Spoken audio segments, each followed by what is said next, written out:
Apple തങ്ങളുടെ laptop നിരയിലേക്ക് പുതിയൊരു അതിഥിയെ കൂടി കൊണ്ടുവന്നിരിക്കുകയാണ് മാക്ബുക്ക് നിയോ. മാക്ക് ഉപയോഗം സാധാരണക്കാർക്കും എളുപ്പമാക്കാൻ വേണ്ടിയാണ് ഈ പുതിയ എൻട്രി ലെവൽ മോഡൽ അവതരിപ്പിച്ചിരിക്കുന്നത്. 2026 മാർച്ച് 4 തീയതിയാണ് ഈ ഉപകരണം ആപ്പിൾ പുറത്തിറക്കിയത്.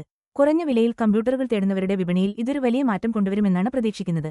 ജനപ്രിയമായ മാക്ബുക്ക് എയറിനും താഴെയാണ് മാക്ബുക്ക് നിയോയുടെ സ്ഥാനം. അമേരിക്കയിൽ $599 ഇന്ത്യയിൽ 69,900 രൂപയിലും ഇതിന്റെ വില ആരംഭിക്കുന്നു. വിദ്യാഭ്യാസ ആവശ്യങ്ങൾക്കായി $499 എന്ന അതിലും കുറഞ്ഞ വിലയിലും ഇത് ലഭ്യമാകും. ആപ്പിളിന്റെ ഈ തന്ത്രപരമായ നീക്കം ലക്ഷ്യമിടുന്നത് പുതിയൊരു വിഭാഗം ഉപയോക്താക്കളെയാണ്.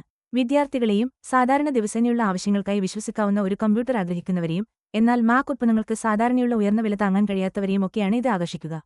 വില കുറഞ്ഞ ലാപ്ടോപ്പുകൾക്കുള്ള വർദ്ധിച്ചുവരുന്ന ആവശ്യകതയ്ക്ക് ആപ്പിളിന്റെ നേരിട്ടുള്ള ഉത്തരമാണ് ഈ മാക്ബുക്ക് നിയോ. ആപ്പിളിന്റെ സ്ഥിരം നിലവാരവും അവരുടെ ഇക്കോസിസ്റ്റവും ഒരു കുറഞ്ഞ വിലയിൽ കിട്ടുന്നു എന്നുള്ളതാണ് ഇതിന്റെ പ്രധാന പ്രത്യേകത. മാക്ബുക്ക് നിയോയുടെ ഡിസൈനിനെപ്പറ്റി പറയുകയാണെങ്കിൽ നല്ല ഉറപ്പുള്ള അലൂമിനിയം ബോഡിയാണ് ഇതിനുള്ളത്. ബ്ലഷ്, ഇൻഡിഗോ, സിൽവർ, സിട്രസ് എന്നിങ്ങനെ 4 നല്ല ഭംഗിയുള്ള നിറങ്ങളിൽ ഇത് ലഭ്യമാണ്. പഴയ ആപ്പിൾ ഉൽപ്പന്നങ്ങളെ ഓർമ്മിപ്പിക്കുന്ന നമ്മുടെ ഇഷ്ടത്തിനനുസരിച്ച് തിരഞ്ഞെടുക്കാവുന്ന ഒരു ഭംഗിയാണ് ഇതിനുള്ളത്. ഇതിന്റെ പ്രധാന ആകർഷണം എന്ന് പറയുന്നത് 13 ഇഞ്ച് ലിക്വിഡ് റെറ്റിന ഡിസ്പ്ലേയാണ്. 2408x1506 റെസല്യൂഷനും 500 നിറ്റ്സ് ബ്രൈറ്റ്നസുമുള്ള ഈ ഡിസ്പ്ലേ കാരണം എഴുത്തുകളും ചിത്രങ്ങളും വളരെ തെളിഞ്ഞും വ്യക്തമായും കാണാൻ സാധിക്കും. ജോലിക്കാണെങ്കിലും വിനോദത്തിനാണെങ്കിലും ഇത് ഒരുപോലെ ഉപകാരപ്രദമാണ്. ഈ മാക്ബുക്ക് നിയോ പ്രവർത്തിക്കുന്നത് ആപ്പിളിന്റെ A18 പ്രോ ചിപ്പിലാണ്. iPhone 16 പ്രോ സീരീസിൽ നമ്മൾ കണ്ട അതേ പ്രോസസ്സ് തന്നെയാണിത്. ഇതൊരു വലിയ മാറ്റമാണ്, കാരണം ഒരു സീരീസ് ചിപ്പ് വരുന്ന ആദ്യത്തെ മാക്കാണിത്. അതുകൊണ്ട് വെബ് ബ്രൗസിംഗ്, ഡോക്യുമെന്റ് ഉണ്ടാക്കുന്നത്, ഫോട്ടോ എഡിറ്റിംഗ് പോലുള്ള കാര്യങ്ങൾക്കും അതുപോലെ ഡിവൈസിൽ തന്നെ ചെയ്യാൻ പറ്റുന്ന AI ജോലികൾക്കും ഇത് മികച്ച പെർഫോമൻസ് നൽകും. കണക്ടിവിറ്റിയിലേക്ക് വരുമ്പോൾ മാക്ബുക്ക് നിയോയിൽ 2 പോർട്ടുകളാണ് ഉള്ളത്. പിന്നെ നമ്മൾ സാധാരണ ഉപയോഗിക്കുന്ന ഹെഡ്ഫോൺ ജാക്കും ഇതിലുണ്ട്. അതുവഴി നമുക്ക് അത്യാവശ്യ ഉപകരണങ്ങളെല്ലാം കണക്ട് ചെയ്യാം. Wi-Fi 6E, ബ്ലൂടൂത്ത് 6 പോലുള്ള പുതിയ വയർലെസ് സ്റ്റാൻഡേർഡുകളെല്ലാം ഇതിൽ സപ്പോർട്ട് ചെയ്യും. അപ്പോൾ നല്ല നെറ്റ്വർക്ക് കണക്ഷനും മറ്റു ഉപകരണങ്ങളും ഒരു കുഴപ്പവുമില്ലാതെ കണക്ട് ചെയ്യാം. പക്ഷേ ഇതിന്റെ വലിയ മോഡലുകളിൽ നിന്ന് ഒരു പ്രധാന വ്യത്യാസം തണ്ടർബോൾട്ട് സപ്പോർട്ടോ മാക്സെഫ് ചാർജിംഗോ ഇതിലില്ല എന്നതാണ്. ഇതിലെ ഒരു പോർട്ട് വഴിയാണ് ചാർജ് ചെയ്യുന്നത്. ബാറ്ററി ലൈഫിന്റെ കാര്യം പറയുകയാണെങ്കിൽ 16 മണിക്കൂർ വരെ വീഡിയോ സ്ട്രീം ചെയ്യാനും ഏകദേശം 11 മണിക്കൂർ വയർലെസ് വെബ് ഉപയോഗത്തിനും ഇത് മതിയാകും. അതായത് ഒരു ദിവസം മുഴുവൻ ഉപയോഗിക്കാൻ ആവശ്യമായ ചാർജ് ഇതിൽ കിട്ടും. ഈ ലാപ്ടോപ്പിൽ 1080p FaceTime HD ക്യാമറയും കൊടുത്തിട്ടുണ്ട്. അപ്പോൾ വീഡിയോ കോളുകൾക്ക് നല്ല ക്ലാരിറ്റി കിട്ടും. ഒരു വലിയ മൾട്ടി ടച്ച് ട്രാപ്പാഡുള്ള മാജിക് കീബോർഡും ഇതിലുണ്ട്.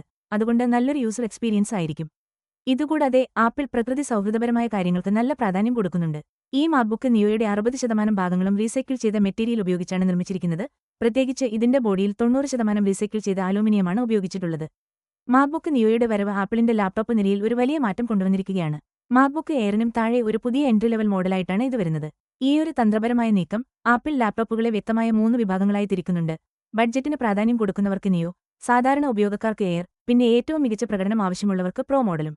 2022 ജൂലൈയിൽ ഇറങ്ങിയ 1,19,900 രൂപയ്ക്ക് തുടങ്ങിയ മാക്ബുക്ക് എയർ M2 മോഡലുമായി താരതമ്യം ചെയ്യുമ്പോൾ നിയോയുടെ വില നന്നായി കുറവാണ്.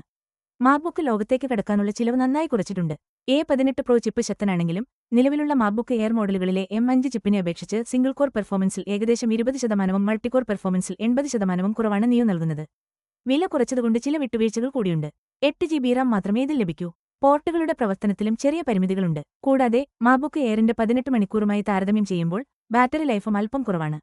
ഈ കാര്യങ്ങളിൽ നിന്നൊക്കെ മനസ്സിലാകുന്നത് നിയോയുടെ പ്രധാന ലക്ഷ്യം എല്ലാ ദിവസത്തേക്കുമുള്ള അടിസ്ഥാന മാക്ക് ഉപയോഗങ്ങൾക്കാണ്, അല്ലാതെ വലിയ പ്രൊഫഷണൽ ജോലികൾക്കല്ല.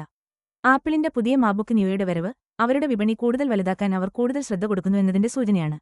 വിദ്യാഭ്യാസ ആവശ്യങ്ങൾക്കും കുറഞ്ഞ വിലയിൽ ലാപ്ടോപ്പ് നോക്കുന്നവർക്കിടയിലും വിൻഡോസ് ലാപ്ടോപ്പുകളും ക്രോംബുക്കുകളും കൈയടക്കി വെച്ചിരുന്ന ആധിപത്യത്തെ ഇത് നേരിട്ട് വെല്ലുവിളിക്കുന്നുണ്ട്.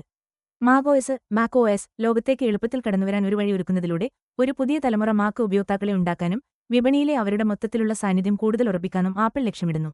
2026 മാർച്ച് 4 മുതൽ ഇതിന്റെ പ്രീ ഓർഡറുകൾ തുടങ്ങിയിരുന്നു. മാർച്ച് 11 ഓടെ എല്ലാ സ്ഥലങ്ങളിലും ഇത് ലഭ്യമാകും. ഒരു പുതിയ ഉൽപ്പന്നം ആപ്പിൾ എത്ര വേഗത്തിലാണ് വിപണിയിലെത്തിക്കുന്നത് എന്നിത് കാണിക്കുന്നു. ഈയൊരു തന്ത്രപരമായ വിലനിർണ്ണയവും സവിശേഷതകളും തങ്ങളുടെ പ്രീമിയം സാങ്കേതികവിദ്യ കൂടുതൽ ആളുകളിലേക്ക് എത്തിക്കുക എന്ന ആപ്പിളിന്റെ വലിയ ലക്ഷ്യത്തിനനുസരിച്ചാണ്. ആപ്പിളിന്റെ നിലവാരവും മികച്ച മൂല്യവും ഒരുമിച്ച് നൽകി ആഗോള പേഴ്സണൽ കമ്പ്യൂട്ടിംഗ് വിപണിയിൽ ഇത് വലിയൊരു സ്വാധീനം ചെലുത്തുമെന്നുറപ്പാണ്.